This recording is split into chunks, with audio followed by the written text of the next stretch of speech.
Foi fundada 28 de fevereiro de 1904, com o nome de Sport Lisboa. Depois de um treino matinal, nos terrenos, em Belém, realizou-se, da parte da tarde, uma reunião na vizinha Farmácia Franco, na qual estiveram presentes 24 elementos, entre os quais os 10 do treino da manhã. São considerados os fundadores do clube. A ideia da formação de um clube foi sendo criada nos meses anteriores pela junção de dois grupos de elementos que habitualmente treinavam e jogavam em Belém. O grupo dos Catataus, os irmãos Rosa Rodrigues, moradores no prédio da Farmácia Franco, a que se juntaram Manuel Borlado e Daniel dos Santos Brito, empregados da farmácia, e a Associação do Bem, formada por ex-casapianos que se juntaram para jogar futebol, entre outros fins.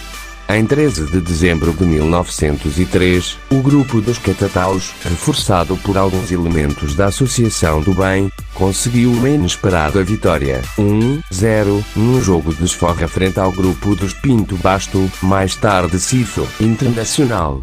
No almoço que se seguiu, no Café do Gonçalves, os elementos vitoriosos celebraram o triunfo, frente a uma equipa que até integrava jogadores ingleses, e houve quem sugerisse a criação de uma nova equipa, tornando efetiva a ligação então estabelecida.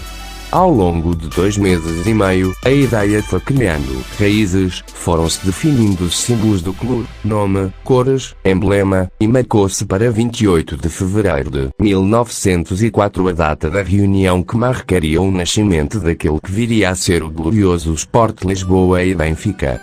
Na manhã desse dia 28 de fevereiro, realizou-se um treino, entre as 11 e as 12h30, nos terrenos da CP entre a linha férrea Cais do Sodré Cascais e as traseiras da Casa de Praia do Duque de Lolé, onde fica atualmente o Centro Cultural de Belém. Nele participaram os seguintes 10 elementos: António Rosa Rodrigues, Cândido Rosa Rodrigues, José Rosa Rodrigues, Daniel Brito, Eduardo Corca, Henrique Teixeira, Carlos França, Abílio Meireles, Amadeu Rocha e Manuel Borlade. Como habitualmente a seguir aos treinos, estes e outros elementos reuniram-se para almoçar em Belém, após o que se dirigiram para a Farmácia Franco, na Rua de Belém, número 20, onde hoje se situa uma dependência da Caixa Geral de Depósitos, para a reunião decisiva, já com a presença de outros elementos previamente contactados mas que não participaram no treino matinal. Segundo a lista da reunião, são fundadores do clube, para além dos 10 elementos presentes no treino matinal, mais os seguintes: António Severino, Francisco Calisto, Francisco dos Reis Gonçalves, João Gomes, João Bolão, Joaquim Almeida, Joaquim Ribeiro, Jorge Augusto Souza, Jorge da Costa Afra, José Linhares, Manuel França, Raul Lempis, Virgílio Cunha e Cosme Damião, o elemento que viria a tornar-se o principal dirigente das primeiras décadas da vida do novo clube. Esses 24 elementos escolheram entre eles, nessa histórica reunião, José Rosa Rodrigues como presidente, Daniel Brito como secretário e Manuel Borlado como tesoureiro.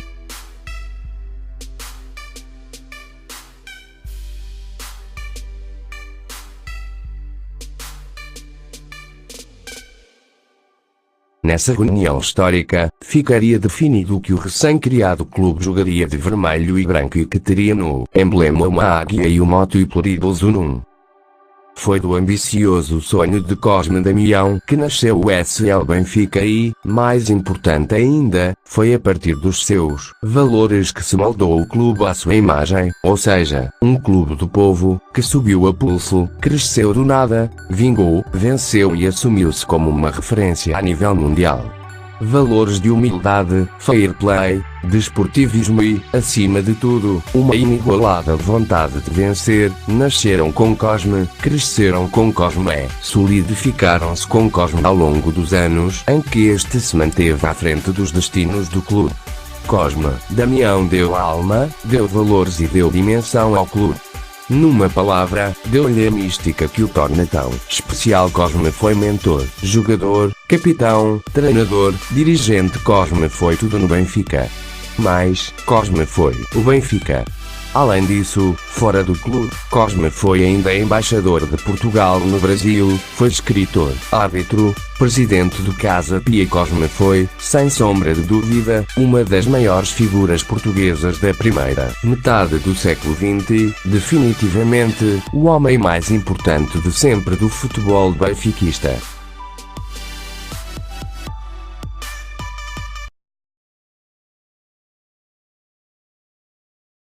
O primeiro campo de jogos foi na Quinta da Feiteira, mas os tempos eram difíceis.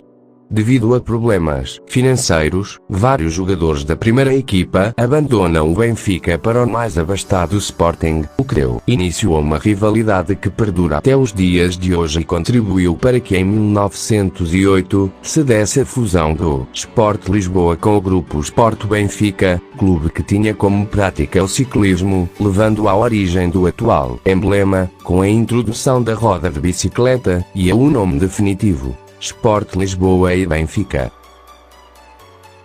Contudo, as dificuldades mantêm-se.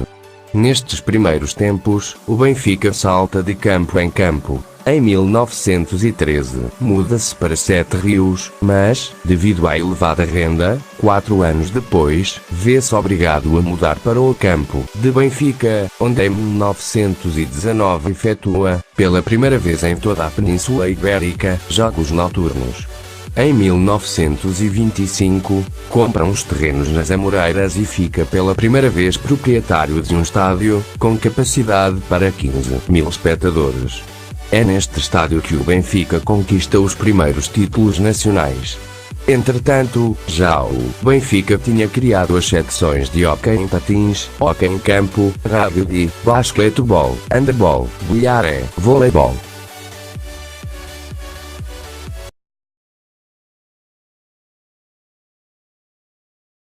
Os primeiros campeonatos nacionais de futebol arrancam em 1934, após perder a primeira edição, o Benfica vence as 3 seguintes entre 1936 e 1938, já após de vencer 10 campeonatos de Lisboa. Em 1940 o Benfica vence a sua primeira Taça de Portugal. No início dos anos 40, o Benfica volta a mudar-se, desta vez para Campo Grande. É neste campo que o Benfica luta contra o domínio do Sporting. No ciclismo, é de destacar a importância de José Maria Nicolau, vencedor de 2 edições da Volta a Portugal na década de 1930. Cada camisola encarnada espalhou a admiração pelo clube a todo o país, numa altura em que a televisão não existia e poucos jornais existiam. Na década de 1940, o Benfica é campeão por 3 vezes, em 1942, 1943 e 1945, e conquista a Taça de Portugal em 4 ocasiões: 1940, 1943, 1944 e 1948. Nesta década, cria as secções de xadrez e damas, cicloturismo, tiro com arco, pesca desportiva e campismo.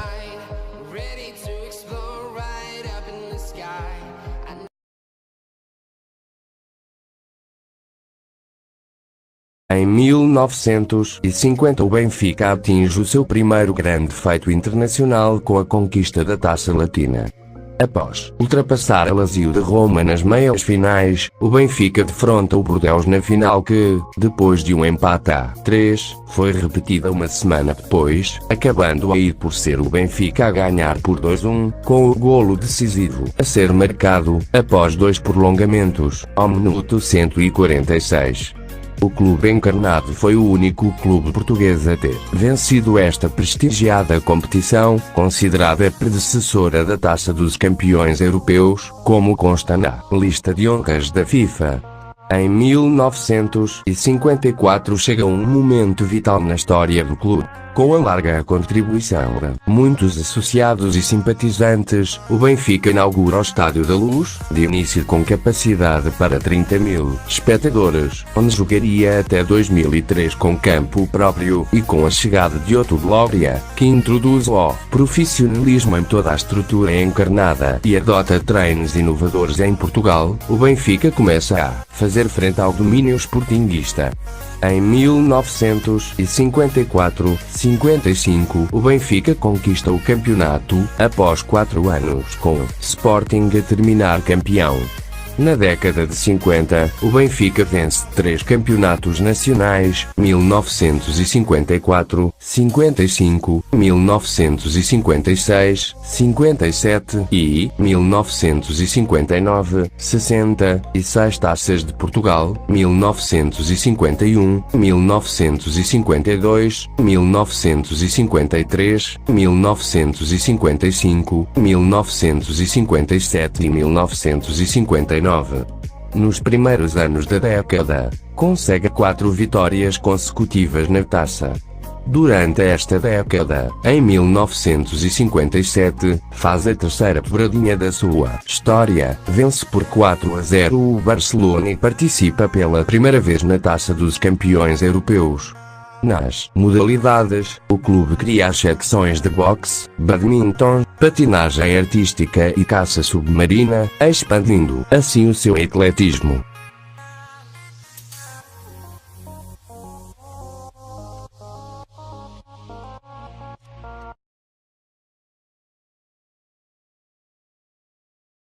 Em 1960 foi acrescentado um terceiro anel, embora incompleto, ao Estádio da Luz, aumentando a capacidade para 70.000 espectadores, ao mesmo tempo que chegava para treinador, vindo do rival Futebol Clube Porto, um húngaro, que teria um impacto imediato, Béla Gutmann. O Benfica sagra-se campeão nacional em 1959, 60 e 1960, 61, mas, mais do que isso, atinge pela primeira vez na sua história a final da Taça dos Campeões Europeus, em 1961, onde defronta o Barcelona. Num jogo bastante emotivo, os encarnados vencem por 3-2 e conquistam a sua primeira Taça Europeia. O melhor marcador da campanha benfiquista foi o capitão José Águas, com 11 golos. Porém, no ano seguinte, o Benfica não vai além do terceiro lugar no campeonato, mas concentrava-se em nova aventura europeia, tendo ainda, pelo meio vencido a Taça de Portugal, atingindo, de novo, a final da Taça dos Campeões Europeus. Já com Eusébio na equipa, o Benfica recupera de 2 golos de desvantagem no marcador para vencer por uns sensacionais 5-3 o Real Madrid, com 2 golos de Pantera Negra. O Benfica sagrava-se bicampeão da Europa. O melhor marcador da campanha europeia voltou a ser o capitão José Águas, com 6 golos. Contudo, no final desta partida, Béla Gutmann resolve sair do Benfica e lançar a famosa maldição. Nos próximos 100 anos, o Benfica não voltará a ser campeão europeu. O que é certo é que desde então nunca mais o Benfica venceu uma final europeia, apesar de ter marcado presença em várias.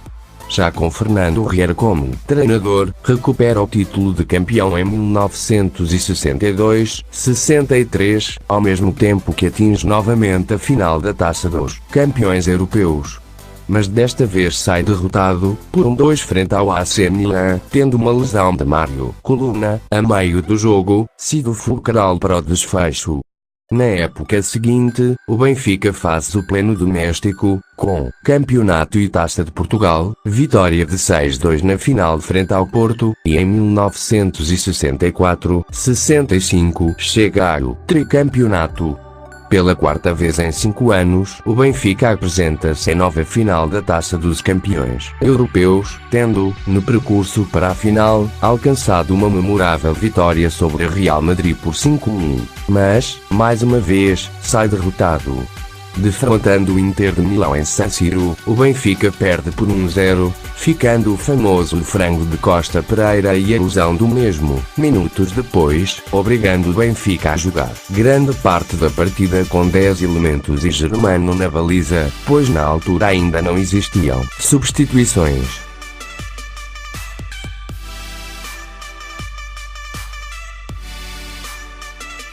Em 1965-66 revela-se a única temporada da década de 1960 sem títulos para o futebol do Benfica.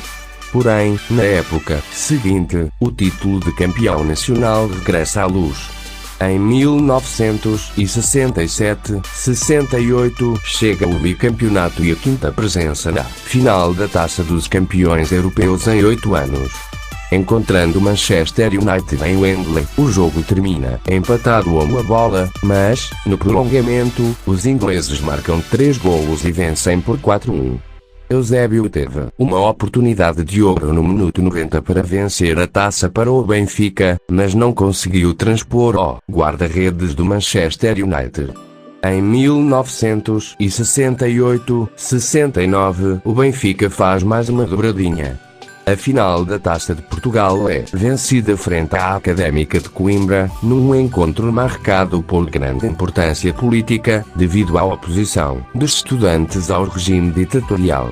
Nas modalidades, o hóquei em patins e o basquetebol destacam-se ambos com 6 campeonatos conquistados. Nesta década o Benfica vence por 3 vezes a Volta a Portugal.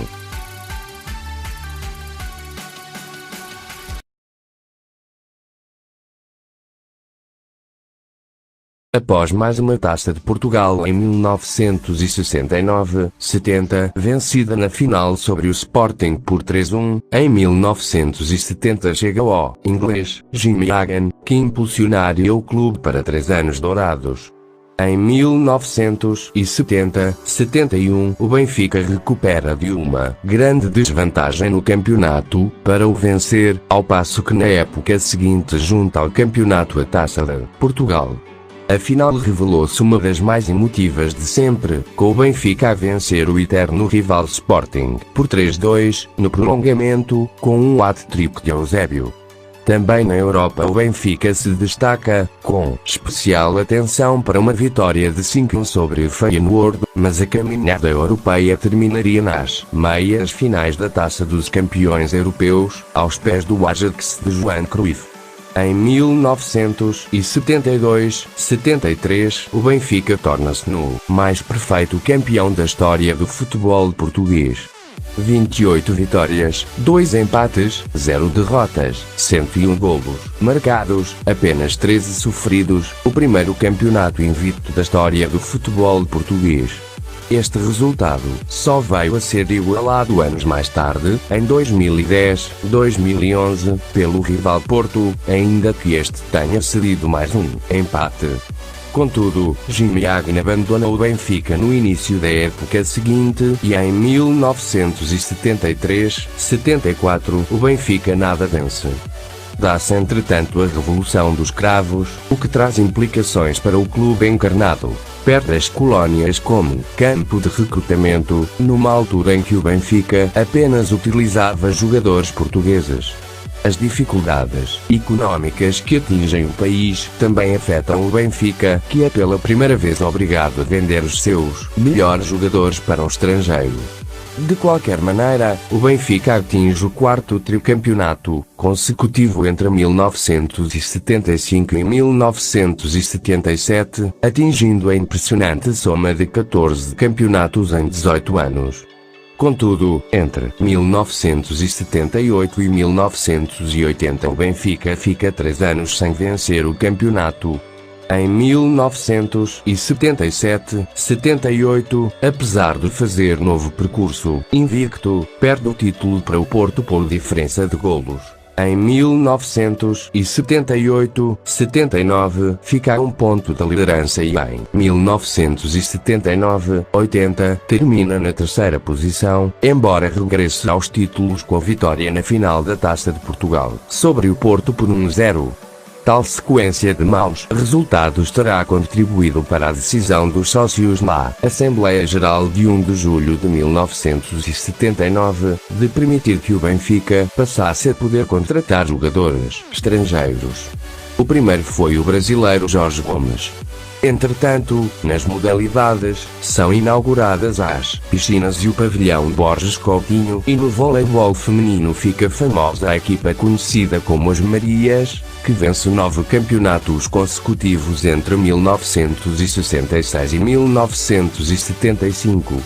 A 29 de agosto de 1979, num jogo de início de campeonato, em que o Benfica recebia o Vitória de Setúbal, no minuto 72, o técnico Mário Wilson mexe na equipa, tira Fernando Chalana e faz entrar o carioca Jorge Gomes da Silva Filho, o primeiro jogador estrangeiro a alinhar pelo Benfica. Poucos dias depois, em Vila do Conde, Jorge Gomes tornava-se no primeiro estrangeiro a marcar pelo Benfica no triunfo por 3-0 sobre Rio Ave.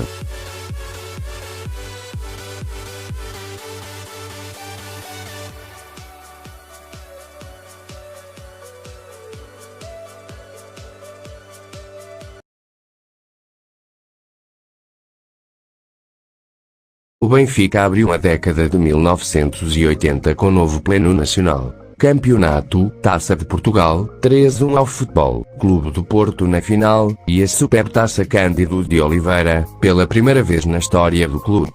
Contudo, a época seguinte foi negativa. O Benfica nada venceu, e era chegada a altura de escolher novo treinador. Da Suécia chegou um jovem treinador chamado Sven-Göran Eriksson, que iria revolucionar o futebol benfiquista e, por extensão, o futebol português. Com métodos novos e modernos para a época, e apoiado por um conjunto de grandes jogadores, o Benfica faz nova temporada de ouro. Conquista o campeonato, a Taça de Portugal, 1-0 ao Porto, em jogo disputado no Estádio das Antas, e chega à final da Taça UEFA. Contudo, infelizmente não foi possível juntar a Taça UEFA a estas duas conquistas, pois o Benfica perdeu em Bruxelas frente ao Anderlecht por 1-0, e na segunda mão já em Lisboa acabaria por empatar o igual. Na época seguinte, após conseguir o bicampeonato, Eriksson parte para as Roma. O pós-Eriksson revela-se, contudo, difícil, e o Benfica falha os títulos de 1984, 85 e 1985, 86. Porém, não falha nos outros troféus, já que conquista neste período as duas edições da Taça de Portugal em disputa, 3-1 ao FC Porto e 2-0 ao Belenenses nas finais, a que junta uma supertaça, Cândido de Oliveira. Entretanto, durante o mandato de Fernando Martins, o terceiro anel do Estádio da Luz é fechado, aumentando a capacidade para uns impressionantes 120 mil lugares.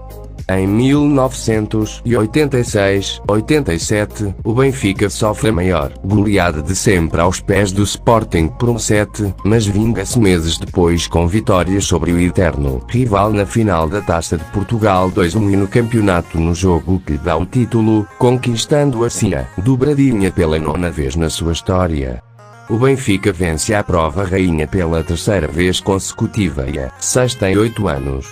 Em 1987-88, o Benfica falha o bicampeonato, mas volta a brilhar na Europa, atingindo 20 anos depois da final do Wembley de 1968, a final da Taça dos Campeões Europeus. Num jogo muito renhido, o Benfica acaba por perder a final nas grandes penalidades para o PSV. No ano seguinte o Benfica recupera o título de campeão e, em 1989-90, já com Eriksson de volta, para além de vencer uma supertaça, o Benfica atinge novamente a final da Taça dos Campeões Europeus. Só que, mais uma vez, volta a perder, desta vez para o AC Milan por 1-0. Nas modalidades, arranca, nos finais da década, a hegemonia do basquetebol que duraria até o meio da década de 1990.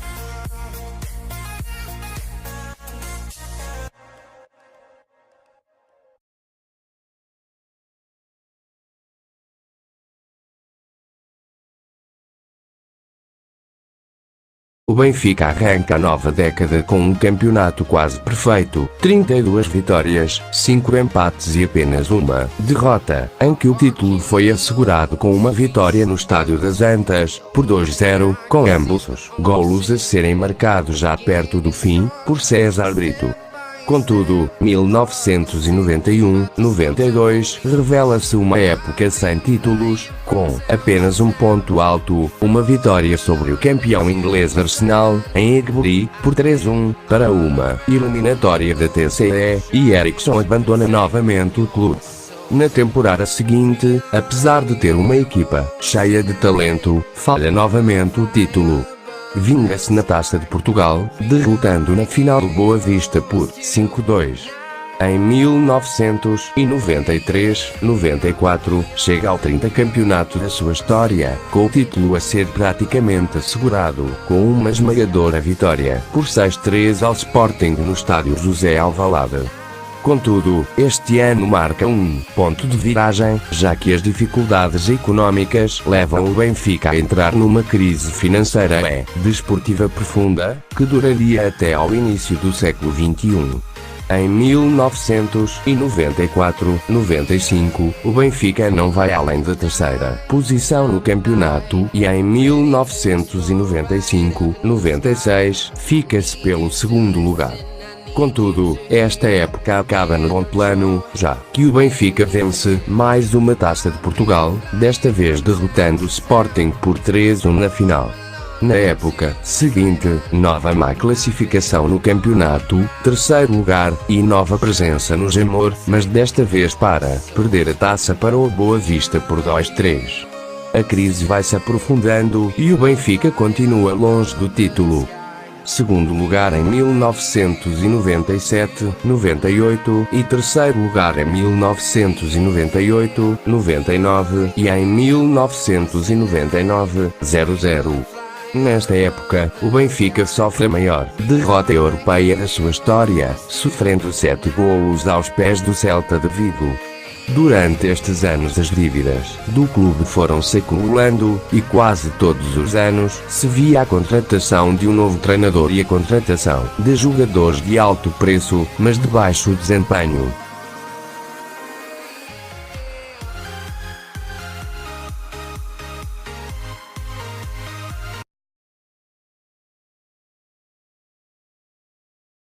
O novo milénio não começou bem para o Benfica. 2001 é a pior época da história do clube, já que o Benfica termina o campeonato no inacreditável e humilhante 6º lugar, tendo no campeonato seguinte não feito muito melhor, ficando-se pela 4ª posição.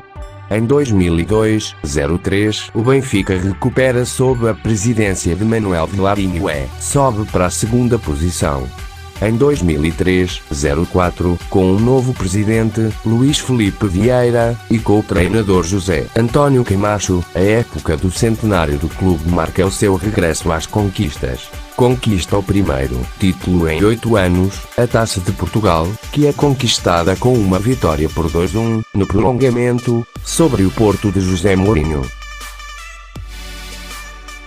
Esta época fica, também, marcada pela inauguração do novo Estádio da Luz, com capacidade para 65 mil pessoas e pelo triste falecimento de Miklos Fier, enquanto envergava a camisola do clube numa partida em que o Benfica defrontava o Vitória de Guimarães para a Liga Portuguesa, a 25 de janeiro de 2004. Em 2004-05, orientado pelo conceituado e experiente técnico italiano Giovanni Trapattoni, ganha o primeiro campeonato nacional em 11 anos, servindo o título de campeão para acabar com esses anos de jejum. Num título disputado até à última jornada, uma vitória sobre o Sporting por 1-0 com golo de Luizão na penúltima jornada garante praticamente o 31º campeonato. Em 2005-06, conquista a Supertaça Cândido de Oliveira pela 4ª vez na sua história. Na Liga dos Campeões de 2005-06, o Benfica chega aos quartos de final, derrotando o Manchester United por 2-1, no encontro decisivo da fase de grupos. Nos oitavos de final da competição, superou os campeões europeus em título, o Liverpool, com um resultado agregado de 3-0. A caminhada europeia do Benfica acaba nos quartos de final quando o Benfica perde com a equipa que viria a vencer a competição, o Barcelona por um resultado agregado de 2-0, tendo os dois golos sido marcados durante a segunda mão, em Camp Nou. Em 2006-07, Benfica e Manchester United encontram-se novamente no jogo decisivo da fase de grupos da Liga dos Campeões, no qual o vencedor iria avançar à fase seguinte. No entanto, desta vez foi Manchester United que prevaleceu, com uma vitória por 3-1. A 20 de agosto de 2007, José António Camacho regressa ao Benfica com um contrato de 2 anos, após a demissão de Fernando Santos, depois de este apenas ter realizado uma partida no campeonato, um empate com o recém-promovido Leixões. Na Liga dos Campeões, ficou-se pela fase de grupos, sendo rebaixado para a Taça UEFA e sendo eliminado nos oitavos de final pelo Getafe.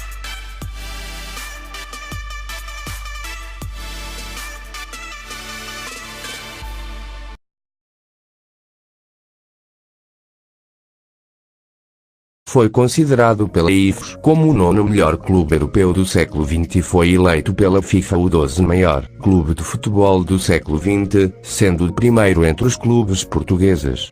O Benfica é o clube mais bem sucedido em Portugal, 72 títulos, e um total de 75, incluindo as provas internacionais, sendo o único clube que ganhou todas as competições portuguesas.